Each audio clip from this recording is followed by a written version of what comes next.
Vocês não lembram dos famosos orcontros? Eu tenho vergonha de falar. Porque fala. Curiosíssima. Você tá falando do encontro de fãs, essas coisas? É, pode ser.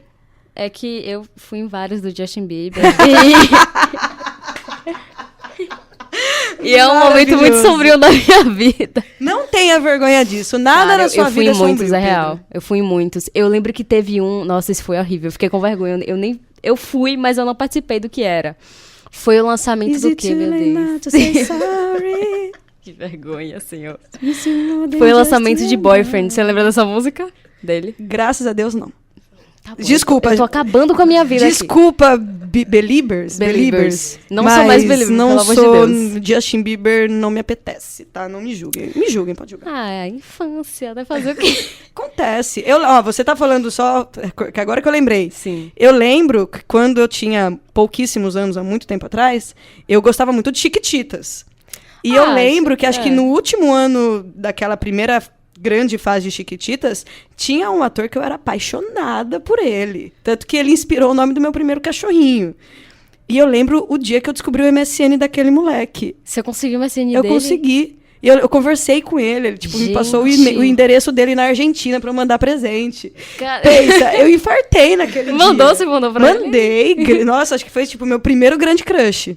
Caramba, que legal. Mas é porque tem que entender também que a nossa época era mais do One Direction, do Justin Bieber e essas coisas. Enfim. Aí teve esse encontro no shopping, porque foi horrível. E aí teve o lançamento de Boyfriend. E todo mundo veio cantando a música alto no shopping. Um batalhão de meninas cantando, gritando. Eu não fui, né? Eu fiquei um pouquinho aí do lado e fiquei com um pouquinho de vergonha alheia.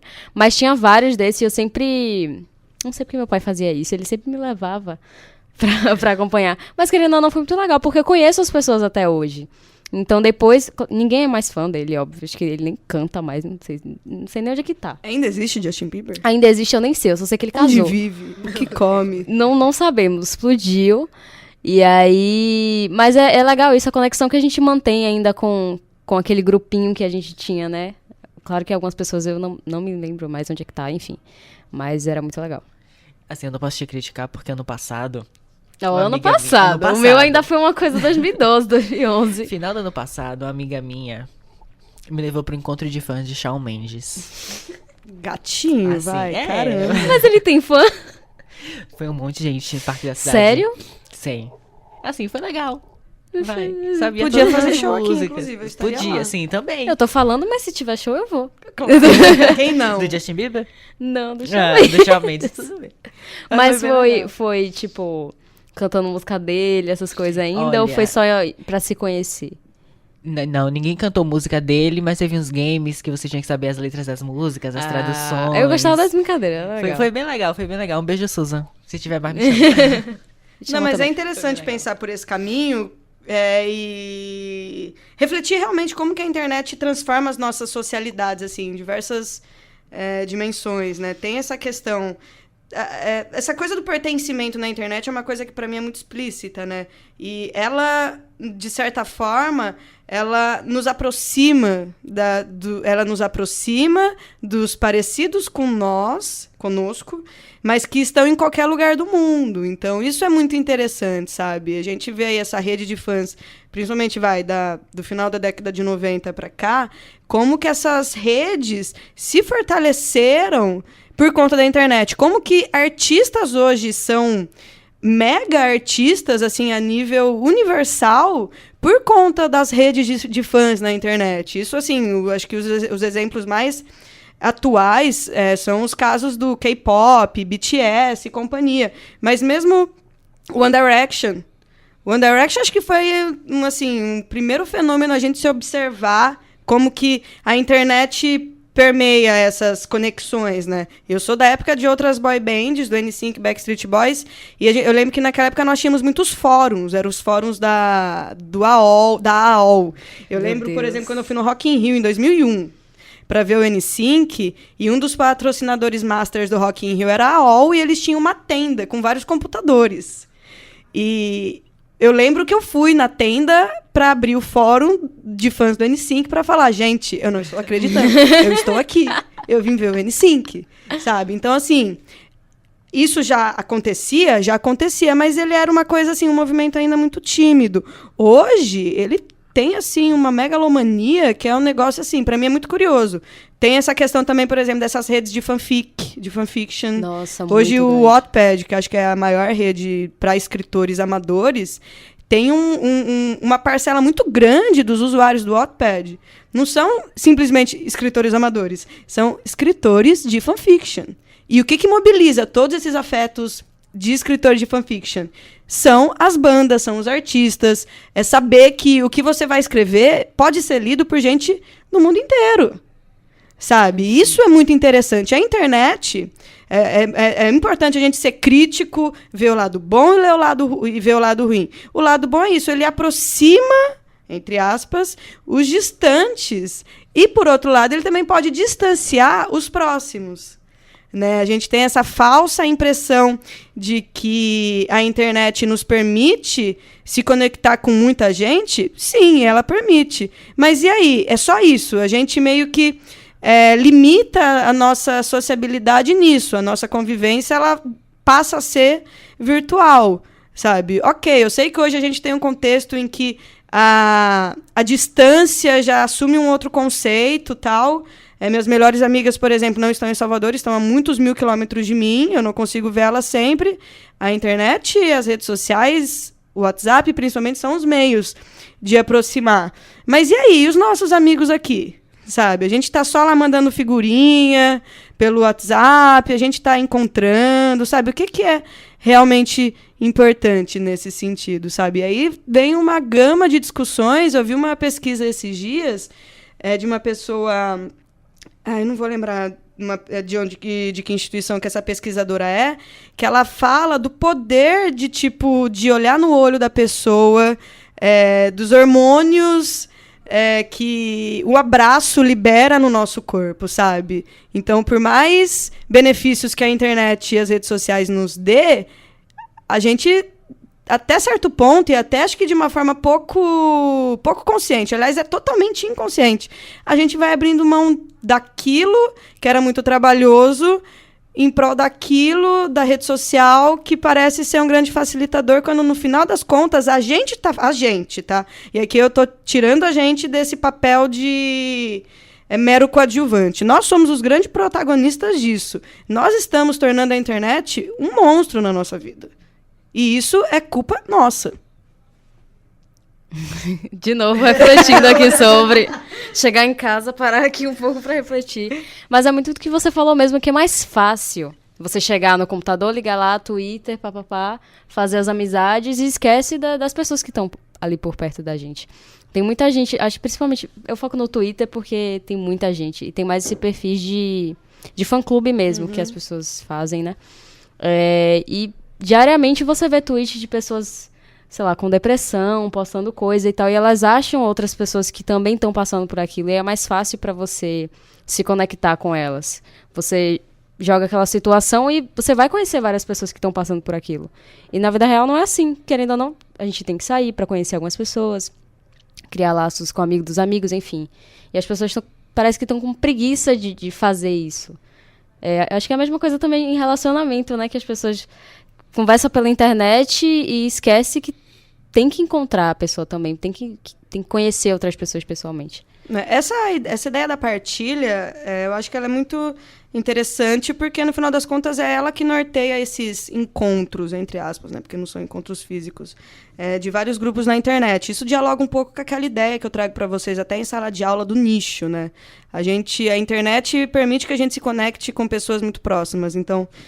Poxa, a gente nunca sabe as dores e os traumas que as pessoas passam, e às vezes por traços de personalidade são pessoas introspectivas que não conseguem se expor, e a internet às vezes pode até ser uma via saudável de você se encontrar, de você achar um aconchego, sabe? De ser um lugar que te abraça, que você consegue ter a sua voz, sabe? Porque tem gente que por ser mais baixa, acha que não é valorizada, que não é considerada. Tem gente que, porque é gorda, acha que a voz dela vale menos que as outras, porque essa leitura que ela faz de mundo, a partir daquilo da relação que ela estabelece com as pessoas.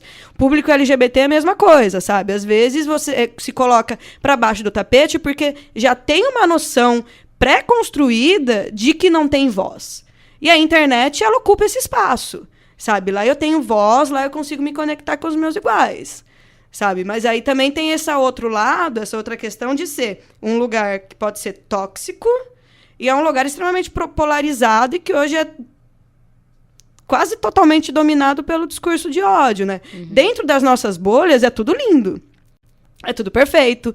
É onde a gente compartilha nossas gírias, nossos vocabulários. É onde eu posso falar qualquer coisa que os meus amigos da minha bolha vão entender. Minha mãe não. Mas os meus amigos do meu Twitter vão entender.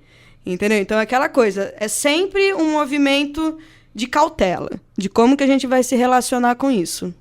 Eu acho que é muito que você estava falando no começo, de você dosar mesmo o que você está fazendo. Você te falou que você tem um tempo que você tira para ler o seu livro, que você vive a sua vida fora dali. Eu acho que por mais que as redes sociais possam servir para as pessoas encontrarem semelhantes em que possam...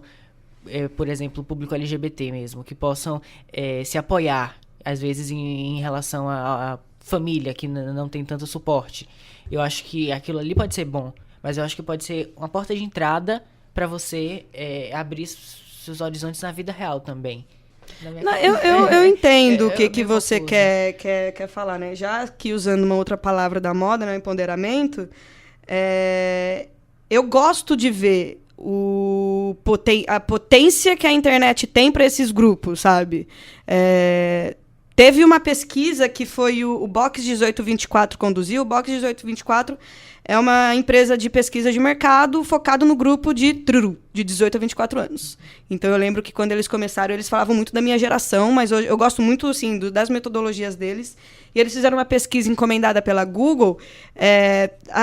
Qual que era o grande objetivo da pesquisa? Entender o que o público LGBTQIA+, espera da internet com relação a eles, né?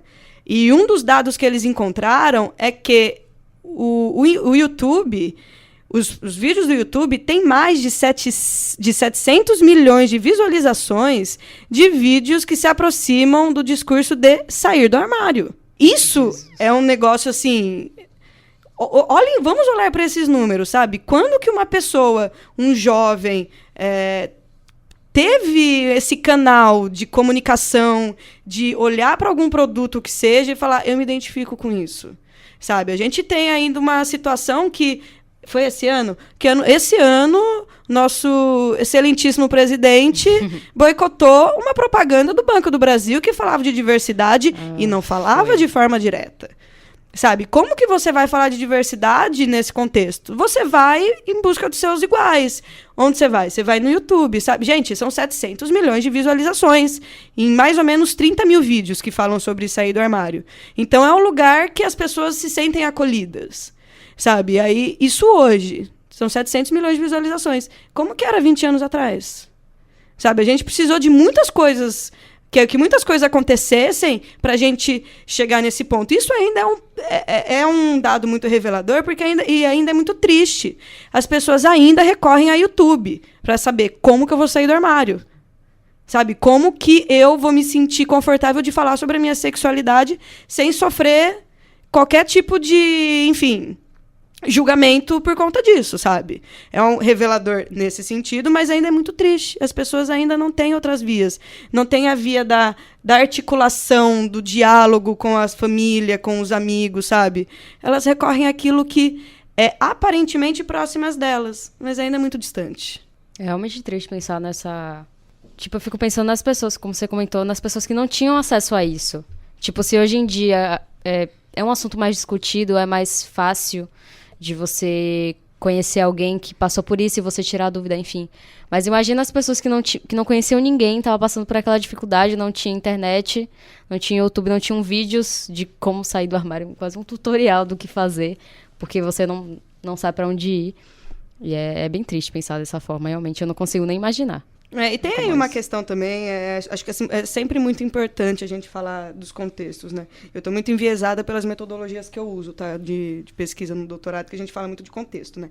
E eu estava vendo esses dias um podcast, eu não lembro qual que foi, que era uma pegada muito assim da nostalgia e tal, e eu me identifiquei porque eles falavam de Orkut, de fake, de emocore, e as pessoas nesse podcast estavam falando que o movimento do emocore, que foi entre 2000, eu devia ter uns 13 anos, entre 2002 até 2007, mais ou menos, e as pessoas naquele podcast falaram que era naquele momento que o emocore era uma coisa super popular, as pessoas com a franjinha, sempre muito triste e tal, que não sei o quê, que foi aquele momento que elas mais experimentaram a sexualidade delas. Então aquilo foi muito decisivo, e a gente está falando de jovens, né? E o que permeava muito essa cena do hardcore e do emocore daquela época eram as redes sociais, né? Então, como que se estabeleciam essas conexões, sabe? A gente se sentia talvez mais à vontade para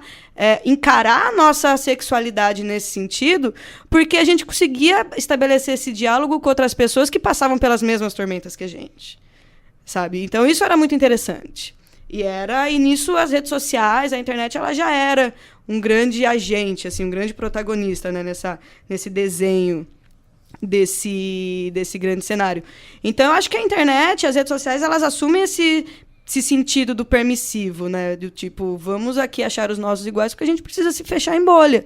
E a bolha também, ela tem um outro sentido, da segurança. A gente precisa se sentir seguro. Sabe, quando a gente fala hoje de diversidade, e volto a mencionar essa pesquisa do Google, eles fazem umas entrevistas com algumas pessoas LGBTQIA+, e tem um ponto muito interessante, que eu acho que é uma pessoa, acho que é uma mulher trans que fala, mas eu não vou me lembrar, que ela fala que o que é diversidade? Ela fala, diversidade, eu me senti seguro, eu me senti segura. E eu não me sinto segura. Eu sei da minha sexualidade, eu sei o que eu sou, mas eu não me sinto segura. Isso, pra mim, não é diversidade. Você colocar uma propaganda que tenha um cara, que tenha um gay, que tenha uma mulher trans, que tenha enfim, qualquer um que represente cada uma dessas siglas, na cabeça dessa mulher trans, aquilo não é diversidade. Diversidade é ela sair na rua e se sentir segura. Se ela não se sente segura na rua, onde que ela vai se sentir segura? Na bolha dela lá no Twitter. Sim. Esse papo tá bem reflexivo, né? Mas é muito verdade mesmo. Não adianta você, sei lá, sair na rua e não se sentir bem naquilo ali, você se sentir afastado da sociedade, você não vai se sentir bem. Isso me fez pensar na palavra representatividade de uma forma completamente diferente. O que é representatividade para você? É isso, eu via muito representatividade dessa forma. Eu acho que uma coisa que também me abriu muito a minha mente no episódio que a gente gravou com Enoi foi ela falar sobre representatividade e representação. Não é porque aquilo tem representatividade que a representação está sendo bacana. Então eu acho que eu via mais representação como representatividade, e agora quando você falou que da forma como ela se sente, me fez pensar de uma forma completamente diferente. E tem muito também, e tem muito da questão dos estereótipos, né? Tipo, a representação, ela, infelizmente, ela ainda está muito ligada a isso. A gente tem aí tem mudado, graças a Deus, mas eu ainda, na minha avaliação, ainda é uma mudança muito tímida de você quebrar esses estereótipos, sabe? O que é o homem gay, o que é a mulher lésbica, o que é a pessoa bissexual, o que é uma pessoa trans, o que é o travesti, sabe? Tipo, saiam desses estereótipos, sabe? Deixem as pessoas serem o que elas querem ser, sabe? E o ambiente digital é onde que elas se permitem essas variadas e diversas performances, né? E são assuntos que hoje se conversa, sobre os quais se falam, principalmente nas bolhas que a gente tá, porque eu me interesso muito por essas questões, assim, não é só nem questão de se interessar, precisa ser falado. São assuntos que precisam ser falados, sabe? Tipo, eu lembro esses dias eu vi era um ensaio fotográfico, acho que foi da Vice, que era um ensaio fotográfico com meninas héteros que não performavam feminilidade. Tipo, olha o tipo de assunto que a gente consegue engajar na internet, sabe? Isso é muito interessante, sabe? E é possível falar sobre isso. Tudo bem que a gente tem aqui um aspecto cultural que é extremamente enraizado na sociedade, que acha isso um absurdo, né? Porque a família tradicional brasileira. Vamos boicotar a propaganda do Banco do Brasil em respeito à população. Gente, pelo amor de Deus. Velho. Sabe, a gente tá em 2019. Olha o tipo de papo, olha o tipo de censura que a gente ainda quer pregar para as pessoas. Mas por que isso acontece? Porque tem pessoas que ainda são conservadoras a esse ponto. Achar que é um absurdo você colocar 2 homens se beijando na novela. Tipo, gente, pelo amor de Deus, vá pra rua. Veja as pessoas, deixem elas ser o que elas querem, sabe? Ninguém vai entrar na sua casa e vai impor o que você não quer, sabe? Fica na sua e deixa as pessoas na dela, respeita, sabe? E aí a internet, eu acho que ela tem, o ambiente digital, ela tem muito desse simulacro. Aqui nós permitimos que você seja o que você quer ser, desde que você esteja na sua bolha. Porque lembrando, estamos num cenário extremamente polarizado, né? Com certeza. De novo, refletindo aqui da vida. É uma constante reflexão, meu É caro. uma constante reflexão, real. Eu ia falar alguma coisa, mas eu realmente esqueci, porque eu tava pensando aqui, refletindo na vida. Tipo assim, as pessoas, eu acho que elas não param pra pensar meio quando que as coisas começaram. Por exemplo, quem foi que disse que mulher tem que performar tal coisa, você tem que usar vestido, você tem que usar salto, tipo... As pessoas, elas não questionam as coisas, acho que essa é a questão. E acho que na internet a gente para debater mais. A gente para discutir mais sobre as coisas. Tipo, essa semana saiu sobre Camila Pitanga ser bissexual. Uhum. Saiu uma notícia. Foi toda uma questão. Porque ela... Foi aquele jornalista... Nossa, enfim, nem sei que... Léo Dias? Foi. Pronto. Foi ele. E aí, uma moça postou um comentário, tipo assim... ela não sabia de que jeito perguntar, né? Porque tem muita gente que tem a dúvida se a pessoa nasce gay, nasce bi, nasce trans, ou se ela se torna. E ela fez uma pergunta e eu respondi, porque eu costumo responder às vezes essas pessoas para elas entenderem que ainda tem gente que conversa. Acho que a gente estava até conversando com o Mikael do Everybody Can, que a gente fala muito das pessoas que são héteros e ignorantes, não sei o quê, e às vezes a própria comunidade não entende que tem gente que tem realmente dúvida, não está sendo ignorante gratuitamente, enfim. E aí eu respondi essa moça e veio várias pessoas pra cima da gente, né, nesse debate e falar e não querer conversar e falar, não, que ela tá por mídia, enfim. E tem muito isso das pessoas não pararem pra pensar na outra como ser humano. E sim, é da Globo, pronto, é mídia, é um produto. Ela só tá falando isso pra ela conseguir seguidores e fama e enfim. E aí acho que por isso que as coisas não mudam e as pessoas acabam nessa bolha mesmo de só parar pra conversar na internet, só parar pra conversar com as pessoas que te entendem, porque elas fora da internet, elas não estão vendo essa evolução. Eu acho que tem algumas coisas, né? Eu acho que é até estranho pensar por esse caminho, mas, tipo, por meio de defesa, as pessoas andam extremamente agressivas, né? E eu sempre, quando eu ouço esse tipo de fala que você acabou de falar, Pedro, eu sempre penso muito no paradoxo da tolerância. O paradoxo da tolerância é basicamente aquela ideia de que o fato de você ser tolerante não diz que você precisa tolerar o intolerante. É complexo, assim. Mas é basicamente assim, uma pessoa que é tolerante à diversidade não precisa tolerar a pessoa que não tolera a diversidade. Sabe? Até porque vira uma coisa doentia. A gente vai para um cenário que é muito agressivo, né? Mas eu acho que vai muito também da nossa falha, talvez, de entender que as pessoas não sabem de tudo.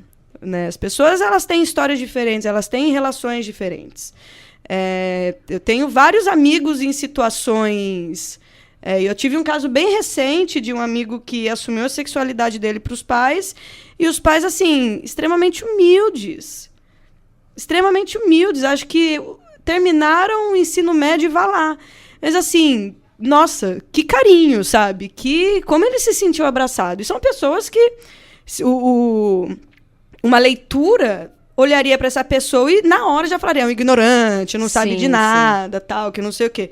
E assim, até às vezes pequenos usos, né, essa coisa do tipo, homossexualismo, não é homossexualismo por conta do ismo da homossexualidade, tipo assim, o cancelamento, né, que a gente tava falando isso. Às vezes é uma coisinha errada que você fala, você já invalida todo o resto, sabe? Esse é o problema. Às vezes as pessoas simplesmente não sabem, que nem você falou que a menina perguntou. Ah, mas o gay, a bi, ela já nasce assim ou ela vira, ou ela se transforma? Quais são as leituras? Qual é a sua leitura? É aquele momento de você partilhar, tipo assim, olha, veja, a leitura que eu faço disso é assim, assim, assado. Né? Mas aí na internet, essa coisa do tipo, a gente não conhece ninguém, a gente não vê a cara de ninguém, bora já chegar com os 2 pés no peito. Sabe? Bora cancelar. Vamos cancelar todo mundo. Sabe? Às vezes Falou é uma errado, pessoa. fez alguma coisa. É uma pessoa que tem uma história super bacana aí de ativismo, de defesa tal.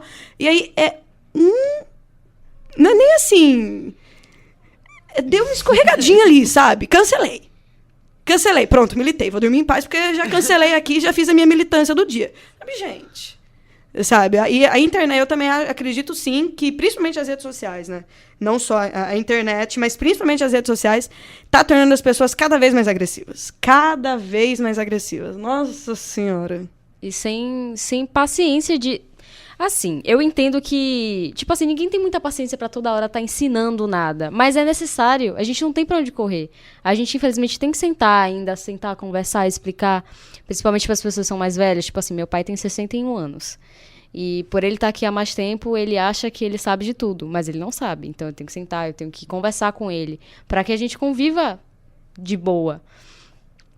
Mas, enfim, acho que tudo na internet é uma coisa muito delicada, assim, tudo muito complicado. A gente sempre tende a ver como as pessoas se revelando nas redes sociais, principalmente, porque colocou uma coisinha lá, lá, aquele petralha, lá, aquele bolsominion, lá, aquele viadinho, lá, aquela biscatinha. Gente, você pega uma coisa, um story descolado de uma vida inteira e basta aquilo pra você julgar.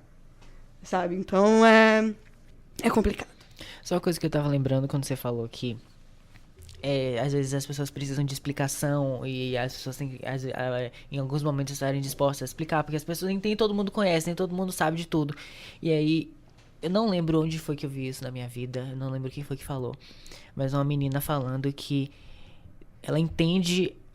eu acho que ela estava falando da causa feminista. Ela entende que algumas mulheres agem de uma forma mais, entre aspas, mais agressiva com outras pessoas, porque elas já sofreram tanto, já passaram por desgaste emocional, tudo isso. E não sei se isso justifica a pessoa ser, entre muitas aspas, radical, mas eu acho que é um ponto Não, importante. eu entendo. Tipo, teve uma situação, acho que foi do Cocielo. Sabe quem é Cocielo? Que é um youtuber.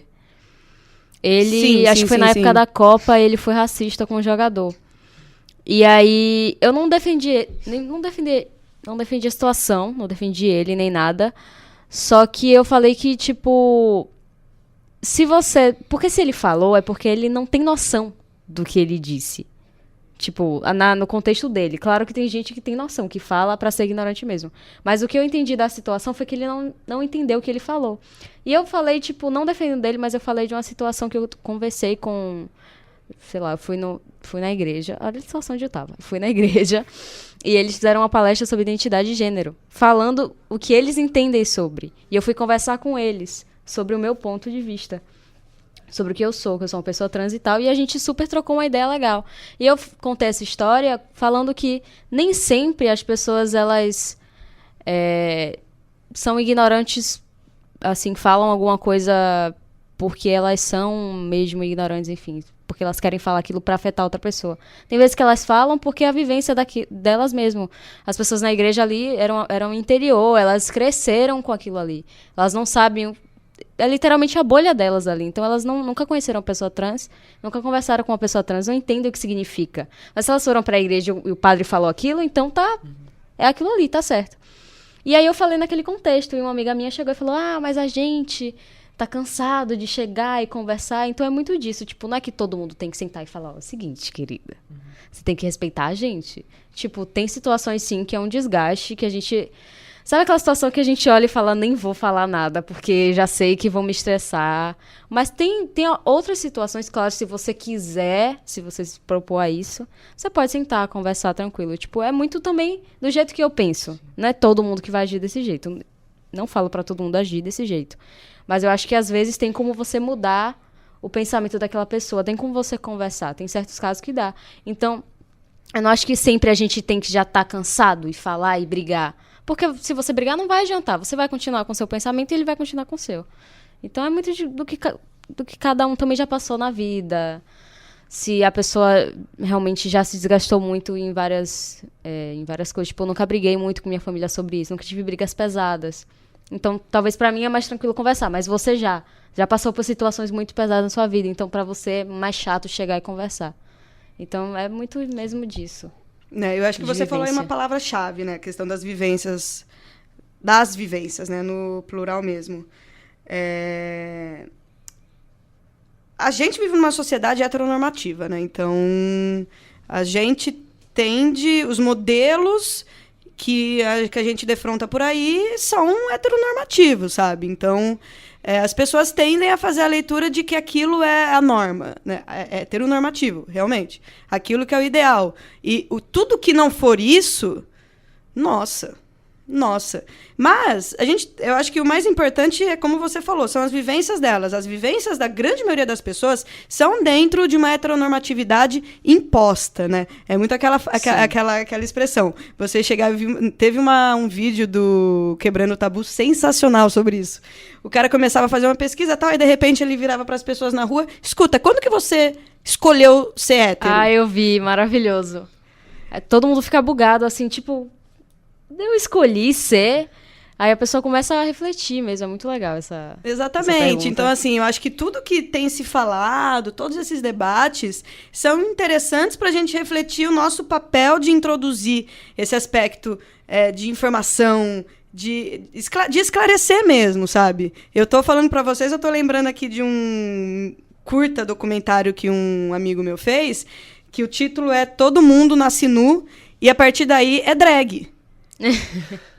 Sabe, é fantástico. Isso é a música da RuPaul, inclusive. E acho que nesse documentário, se eu não me engano, ele faz uma entrevista com... Como que é aquela moça do... Eu não lembro, gente. Eu preciso daquele abata na sua cara antes que eu te bata. É um meme fantástico na internet. Ah, eu não vou lembrar. Não. Enfim, eu vou lembrar depois. Quem é. Deve colocamos. Ser alguma atriz, não sei. Eu não vou lembrar. Enfim, e se a gente consegue entender essa leitura, do tipo, se a gente faz uma leitura bacana disso, todo mundo nasce nu e só depois é drag, bora levar isso pra frente. Vamos falar pras pessoas, sabe? Vamos esclarecer, vamos informar. Menos essa coisa de ir pra briga, de ir pro embate, porque todo mundo vai ter um tio chato que vai ficar enchendo o seu saco porque não sei o quê, que não sei o quê. Aquela tia que vai chegar na janta depois da piada do pavê e vai perguntar: e aí, quando que vai vir namoradinho ou namoradinha? Tipo, tia... Pra quê? Sabe, você... Olha, pra chegar nessa questão, cadê o namoradinho pras meninas e cadê a namoradinha pros meninos? Ela já faz uma leitura sua todinha, que ela não te conhece... Muitas vezes porque você tem medo, porque você já tem uma expectativa de como que a sociedade heteronormativa vai reagir a você, e ela também não te conhece, sabe? Às vezes ela pode já ter pego alguma coisa, daí às vezes faz de maldade, já vi muitos casos de maldade, às vezes, deixa eu dar uma cutucada lá naquele meu sobrinho, naquela minha sobrinha, e aí vem com uma pergunta infeliz dessa, né? Mas eu acho que, assim, é muito também aquele momento de nós baixarmos nossas armas e vamos conversar, vamos esclarecer, sabe? Internet é um lugar riquíssimo, principalmente para isso. A gente vê experiências múltiplas de tanta gente, tanta coisa sendo produzida para dar voz para tantas vivências, tantas pessoas, sabe? Então, como que a gente pode tirar um proveito bacana disso, sabe? Eu acho que também depende muito da gente informar e esclarecer, porque as pessoas não sabem de tudo. Então, gente, foi esse o episódio de hoje. Eu queria agradecer pela sua presença. Muito obrigada pela participação. Tá convidada pra voltar, porque, como você falou, acho que não encerramos por aqui. Acho que tem muita coisa pra falar ainda. E tá convidada pra voltar. Com certeza, gente. Foi um prazer. Eu falo demais. né? Não tem problema. A gente gosta quando o convidado vem e fala, que a gente fica aqui refletindo. E melhor do que falar dessas coisas que eu acho que são importantes e que devem, de fato, ser debatidas, melhor que isso só se tivesse um copinho de cerveja. Aí a gente já traz Aí, da próxima vez. aí a gente Já fica vira, mas é isso. Obrigadão aí pelo convite. Me sinto até honrada de estar aqui nesse lugar falando com vocês. E que venham os próximos episódios. Você quer divulgar alguma rede social, seu blog? Vamos divulgar então meu muro de lamentações, né? Eu tenho Instagram, que é o Lize Antunes, Lize Antunes. É fechado, mas é só pedir pra me seguir, que eu vou deixar seguir, é óbvio, né? Porque eu sou legal pra caramba. E o meu Twitter, o meu nickname é referenciando, inclusive, uma das bandas que mais marcaram essa minha fase emo, que é o Alexis on Fire. E o meu nickname no Twitter, username, é Lizzie on Fire. Olha, É Lizzie on emo. Fire. É isso aí. Vocês podem me seguir. Meu blog, na verdade, eu tenho, assim, é um blog que eu escrevo, às vezes eu sento e escrevo muitas coisas em 5 minutos. Às vezes vem um clique, assim, é o lizeantunes.com, que é tipo um lugar que eu centralizo algumas coisas, mas são textos soltos e é isso. Sigam-me. Sigam-me que eu libero todo mundo. Prontinho. E siga a gente também nas redes sociais, @ORainbowCast. Em todas as redes, YouTube, SoundCloud, Spotify, Twitter, Facebook, enfim, tudo. E é isso, galera. É isso, gente. Até semana que vem. Até semana que vem. Tchau, gente.